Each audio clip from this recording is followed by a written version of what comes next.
पाकिस्तान के टूटने से कभी बना बांग्लादेश जो अपने आप में पाकिस्तान से नफरत रखता था, लेकिन अब वो नफरत अपनी पुरानी। इस पुस्तक में ऐसा क्या है कि ये भारत में अखबारों की हेडलाइन बन गया? ऐसा क्या इनके द्वारा इन्हें ऑफर किया गया इससे भारत को नाराजगी हुई? पाकिस्तान ही बांग्लादेश से ये लाइन बुलवा रहा है कि पाकिस्तान के टूटने से कभी बना बांग्लादेश जो अपने आप में पाकिस्तान से नफरत रखता था, लेकिन अब वो नफरत अपनी पुरानी भारत के साथ रखने शुरू किया है और पाकिस्तान को अपना बना लिया है।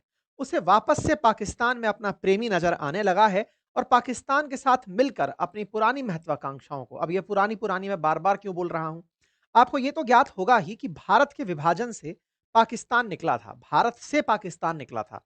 1971 में पाकिस्तान से बांग्लादेश निकला था। पूर्वी पाकिस्तान और पश्चिमी पाकिस्तान ओरिजिनली हुआ करते थे 1947 के बाद, लेकिन 1971 में पूर्वी पाकिस्तान बांग्लादेश बन गया था और पूर्वी पाकिस्तान को बांग्लादेश बनाने में भारत की महती भूमिका थी, क्योंकि भारत की तरफ से बंगालियों पर हो रहे अत्याचारों को सपोर्ट किया गया था, यह कहते हुए कि आपके साथ पाकिस्तानी जो मुसलमान हैं वो बंगाली मुसलमानों को दोयम दर्जे का मानते हैं, आपको बराबर दर्जा नहीं देते। ऐसे में अगर आपके साथ किसी प्रकार का भेद हो रहा है तो आप अपने लिए लड़ाई लड़ें। हमने एक तरह से इन्हें मदद करी। क्या मदद करी? साइकोलॉजिकल मदद करी। जबकि वास्तविकता में ना तो पूर्वी पाकिस्तान ना ही पश्चिमी पाकिस्तान कभी भारत को पसंद करते थे। क्योंकि जब देश के विभाजन में ये दोनों ही क्षेत्र निकलकर पाकिस्तान बने थे, तो भारत से तो ओरिजिनली इनको बहुत ज्यादा नफरत थी। लेकिन हाँ, बाद में जो पूर्वी पाकिस्तान पाकिस्तानियों की प्रताड़ना से पीड़ित होकर, पश्चिमी पाकिस्तानियों की प्रताड़ना से पीड़ित होकर के बांग्लादेश बनाया, तो भारत ने उसको सपोर्ट किया था।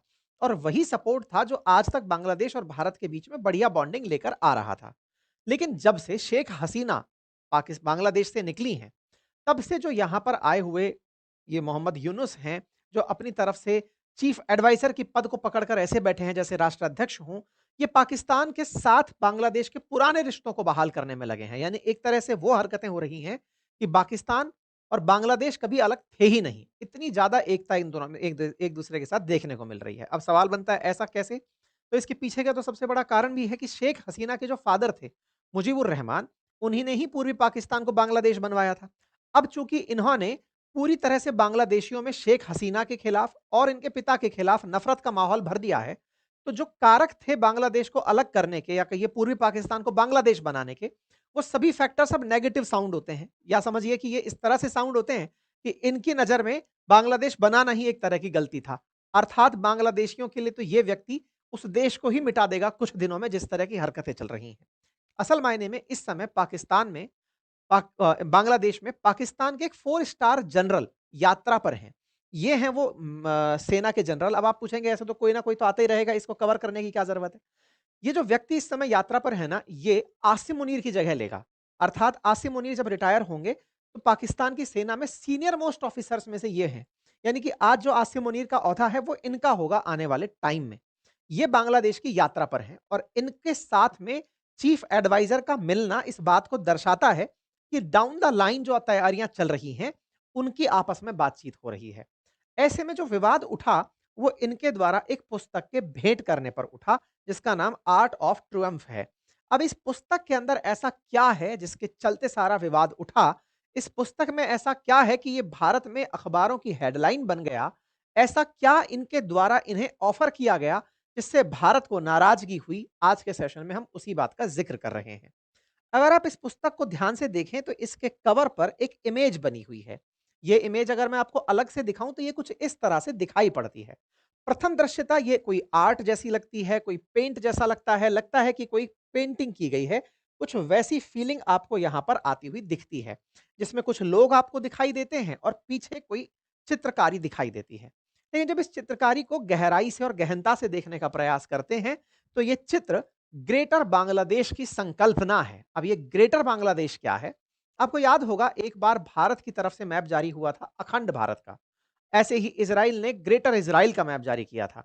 ऐसे ही बांग्लादेश का अपना सपना है ग्रेटर बांग्लादेश। अब उस ग्रेटर बांग्लादेश में क्या शामिल है? आप में से जितने भी लोगों ने अब तक बांग्लादेश का मैप देखा है, वो ऐसा तो बिल्कुल नहीं है। तो ये जो चित्र दिख रहा है, ये बांग्लादेश का ओरिजिनल ना होकर के संकल्पना वाला पार्ट है। तो बोले ये पूरा कब होगा? जब ये क्षेत्र इसके पास और होंगे। ये कौन से क्षेत्र हैं? बांग्लादेश तो 3 तरफ से भारत से घिरा हुआ है। तो जी हाँ, बांग्लादेश में भारत के हिस्सों को मिलाकर के ग्रेटर बांग्लादेश बनाने की कल्पना ही ग्रेटर बांग्लादेश है। अब इस बात को और गहराई से समझते हैं कि ये इस तरीके का जो दुस्साहस किए जा रहे हैं, उसके पीछे असली वजह केवल शेख हसीना का भारत में शरण लेना है, या वास्तविकता में ये प्रो पाकिस्तानी थे। इनके अंदर की जो अंदर की कुंठा थी, वो केवल इनके नाम पर बाहर आ रही है। असल में पूरा प्रोपेगेंडा ये पाकिस्तान का ही चला रहे हैं। तो ग्रेटर बांग्लादेश की कहानी की शुरुआत कैसे होती है, अब उस पर चलते हैं।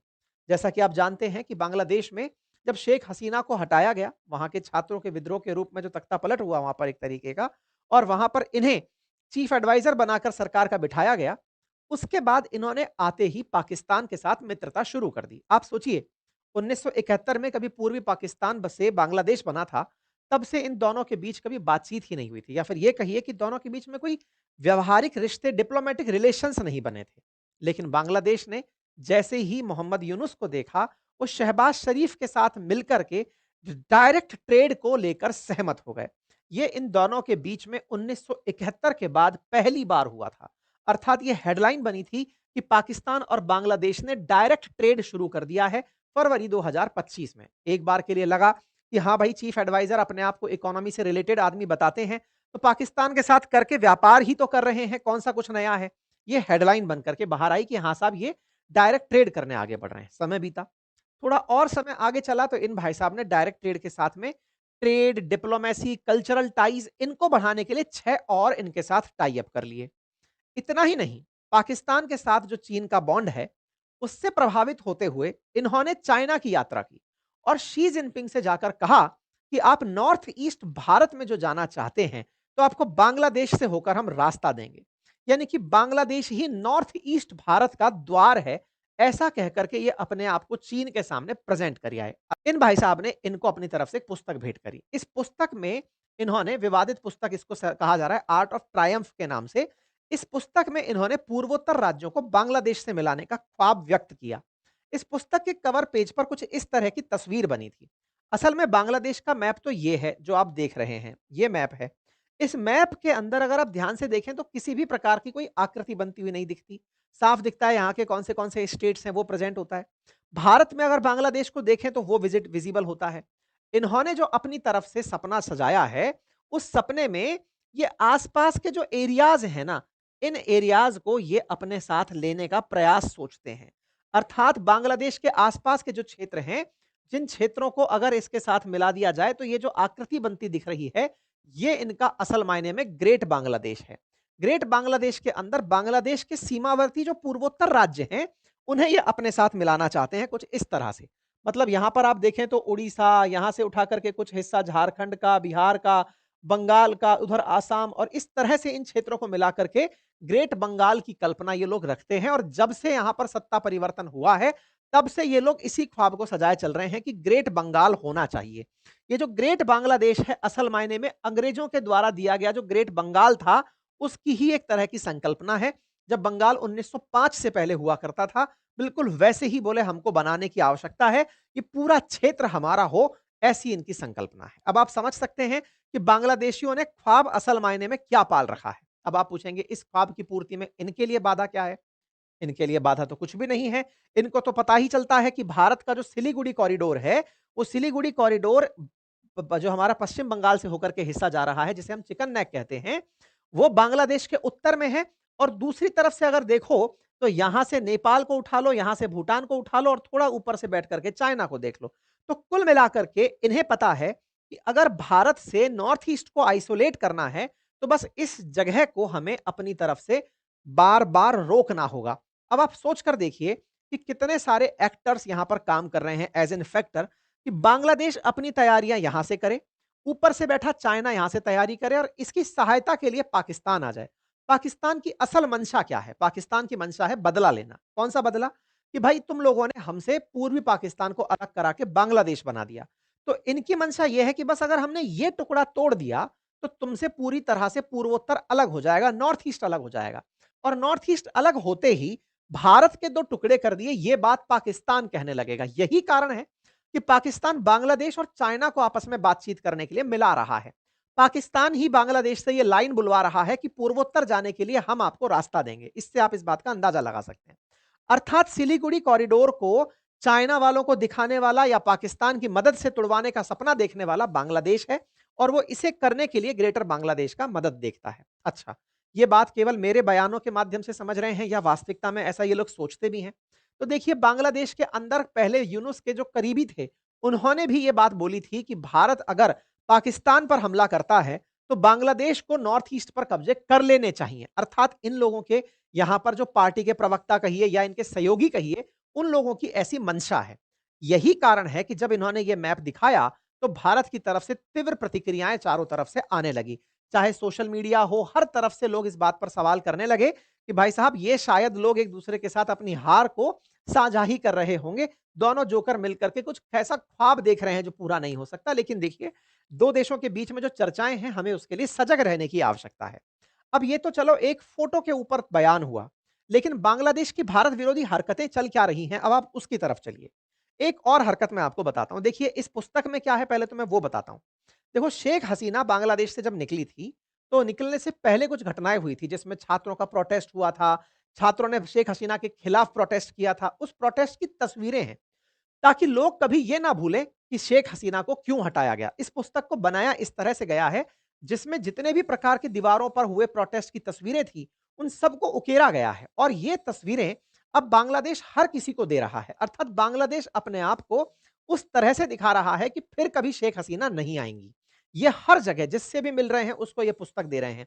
चाहे ये एम्बेसडर हो जर्मनी के, फिर चाहे ये ब्राजील के लूला हो, फिर चाहे ये चीफ एडवाइजर जो हैं वो अपनी तरफ से जिबूती के प्राइम मिनिस्टर हो, है ना? ऐसे ही ये रोम के रॉबर्ट, जो ये तमाम लोगों को जहां-तहां देख रहे हैं, ये पुस्तक देते हुए दिख रहे हैं, इंक्लूडिंग कनाडा के जो पहले प्रधानमंत्री थे ट्रूडो, उनको भी ये पुस्तक दे चुके हैं। अर्थात जहां जा रहे हैं, चाहे वर्ल्ड बैंक के अंदर बग्गाजी हो, सबको ये पुस्तक पकड़ा रहे हैं, ताकि बांग्लादेश की मंशा सबको दिखे और बांग्लादेश ने कैसे नया बांग्लादेश बनाया वो सबको पता चले।